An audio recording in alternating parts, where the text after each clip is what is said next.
Shogun Episode 3 has been released.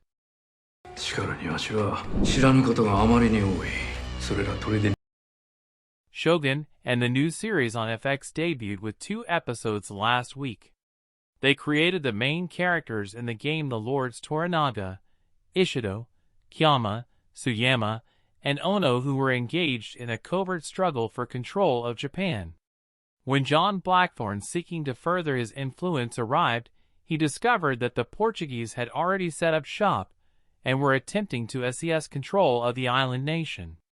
Since the Portuguese were portraying themselves as these kind and amiable people who were only advancing the message of their god, John chose to use his disadvantage to win over his prisoners Toranaga and Yabushige by alerting them about the threat posed by the Portuguese. This irked the Portuguese in the Christian regions, thereby prompting them to straight-up assassinate John while he was staying as a guest in Toranaga residence. The attempt was thwarted, but it remains to be seen what Toranaga does next to avert another attack. Episode 3 of Shogun opens with Yabushige writing his will because he has been summoned by Toranaga after an assassination attempt on Johann. So he is afraid that he is not going to make it out of this meeting alive. Tanaga is aware of the fact that Yabushige has conspired with Ishido to topple him. So he asks Yabushige what he wants so that he can grant it to him and win his loyalty. Yabushige says that he wants the Suruga province. Toranaga says that if Yabushige manages to get Lady Kiri and John to his palace in Wajiro and keep them safely there, he'll get what he wants. Talking about getting what one wants, the Captain General, who wants to take his black ship and leave, is disallowed from doing so on Toranaga's orders, because Toranaga is aware of what the Portuguese are doing and wants to put an end to Japan's trade ties with them. Captain Ferreira tells Suji and the father's visitor that he is going to leave anyway because he serves the crown and not the church or the Japanese. Rodriguez, the sailor, who was saved by John, realizes that John is still alive and is manipulating Toranaga to hurt the Portuguese. The focus shifts to the man of the hour, John, whose injuries are being treated under Mariko's supervision.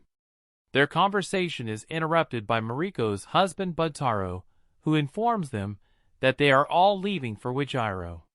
Going by his attitude, John gets a sense of the fact that Maro isn't in a happy marriage. No disrespect to Shina Cape, but out of all the faces in the show, Buntaro is the most punchable. Hiramatsu gives the mortal remains of Fuji's husband and child to her, and he uses this tender moment to talk about Fuji's father and motivate her to keep fighting. Yabushige, in the most audacious live-action samurai headgear I have seen, begins preparing his armed escort party to take Lady Kiri, Fuji, Maro, Maro's assistants, and John to Aero. Mario's son doesn't want her to go, and while Mariko tries to calm him down, Bundo straight up abuses the kid, thereby further proving that the man is an absolute piece of garbage. Yes, he is a samurai, but being skilled at something doesn't make one a good human being. Anyway, everyone is under the impression that Toranaga is staying back in Osaka to deal with Edo. To make sure that no one is fooling him, Ishido personally arrives to inspect the Japanese palanquin Norimono. Tanaga's son creates a bit of a ruckus, but Hiramatsu allows the inspection to take place. Once that's done, the pregnant Shizu creates a distraction, and that gives Toranaga the opportunity to slip into the carriage, which was being occupied by Lady Kiri. John notices it and realizes that some of Toranaga's people are aware of this part of the plan, while many others aren't. So in order to keep up the ruse, John makes a huge scene during a second inspection of the Norimono, so that they don't find out that Toranaga is getting out of Osaka. Obviously, Buntaro mocks John while being oblivious to what he has actually done. By the way, amidst all this, it is revealed that Yabushige is apparently only pretending to be on Toranaga's side, while he is probably loyal to Ishido, or maybe he is playing both of them until he can determine who is going to be more beneficial for him. Is Buntaro dead? Under the cover of the night, Yabushige leads the convoy to the docks so that they can get to Adro as soon as possible. John and Morrow engage in some small talk, and we get yet another reminder that Buntaro is not the man that Morrow wants to be with. That said, she loves her son. The change in her whole demeanor when she describes her son shows why she is tolerating Buntaro in the first place. John also reveals that he has 2 children. He doesn't talk about his wife, though we don't get to learn why, because the convoy comes under heavy fire from Lord Kai's men nearby, reconfirming that he is the one who wants to kill John. He is so determined to kill John that he doesn't care that he is killing Ishido's men in the process. A huge battle ensues, and it's quite difficult to understand who is killing whom. The bottom line is that Toranaga, Yabushige, Jain, Fuji, and Mariko make it to the docks while Buntaro and some of the other samurai hold back Gama's soldiers. After getting there, John reunites with one of the sailors, who was with him when he traveled from Eiro to Osaka. He helps the Toranaga convoy get to the Japanese ship. However, Buntaro gets left behind. Tanga motivates him to fight until his death. We don't exactly see Buntaro die, but he is dragged into the dark alleys of Osaka by Kei's men. Given how Shogun is brewing a romance between Morrow and John, I think Buntaro is going to return to generate some drama between them. John now notices that Kayama and Ishido have blocked their path with boats filled with archers and tells Morrow and Oraga that the Japanese ship won't make it through the blockage. However, the black ship is big and strong enough to clear the path for them. The issue is that Toranaga canceled Captain Ferreira's license to take his ship out of Japan. So now, he has to appease the Captain General so that he can reach Ajiro safely. Ferreira was planning to defy Toranaga's orders and take his black ship into the open waters, but he is understandably glad to realize that he has the upper hand. Toranaga says that Ferreira will get 10,000 tael silver coins as an investment in the silk trade, and they'll split the profits 50-50. Additionally, he says that he'll allow Tsuji and the Portuguese to build a church in Edo if they agree to break Lords Kayama and Ono's ties with Ishido and turn them into Toranaga allies. The father visitor pretends that he is appalled at this attempt at bribing them, but he accepts the offer because it will ultimately allow him to further his Christian agenda.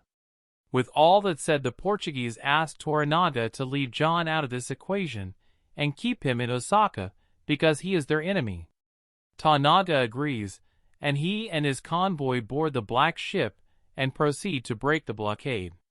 John is forced to watch all this from a distance on the Japanese vessel, but he decides to defy this agreement and escape to Ajiro along with Toranaga. This leads to a tense race to the finish line, and even though Rodriguez is ordered by Ferreira to crush the Japanese ship, he lets him pass to repay the debt he owed to John for saving his life. How did John and Toranaga become friends? The Shido and Kai's argument is interrupted by Hiramatsu, who is there to deliver the message that Toranaga has resigned as a regent. The Shido says that his resignation won't stop them from impeaching him and sending him to the gallows. Hiramatsu reminds him that the council needs a total of 5 votes to come to a decision. With Toranaga going, they don't have 5 votes. So the council is useless until they get a 5th regent, which seems impossible. Toranaga chooses to head back to the Japanese galley and depart from the black ship. Let his kid assist Yabushige in training a new regiment, he commands. I believe he is implying that since he is no longer a regent and has betrayed the council, he is no longer able to utilize his formal army. So he will require fresh troops. Toranaga is reminded by Nagadu that Yabushige may be up to no good because he is working with Edo. Toranaga seems to know this, which is why he advises his son to have complete distrust of everyone, even his friends and relatives, and to only trust himself. John engages in some more small talk with Morrow, and he reveals that he has deserted his family to sail on the open seas. John's dreams of continuing to do so until his dying day are almost dashed by Toranaga, as he shows that he has the diaries that are filled with John's exploits. That said, Toranaga gives John some time to prove his worth under the garb of translating the text from English to Japanese, and show that he is more than a pirate. Toranaga says that John can start that process by firstly training his men how to use the weapons that were found on his ship, and secondly by teaching him how to swim. John says that he'll be glad to do that if Toranaga frees his crew and ship. Faraga doesn't give any verbal confirmation, but he seemingly accepts John's offer and orders Yabushige and Nagakoto to work with John. He even gives John the title of Hatamoto, which means he is a higher-ranking samurai now. After that, they go for a swim. According to the teaser for the upcoming episodes, Toranaga is going to go to war with Ishido, with the help of other clans and John's weapons.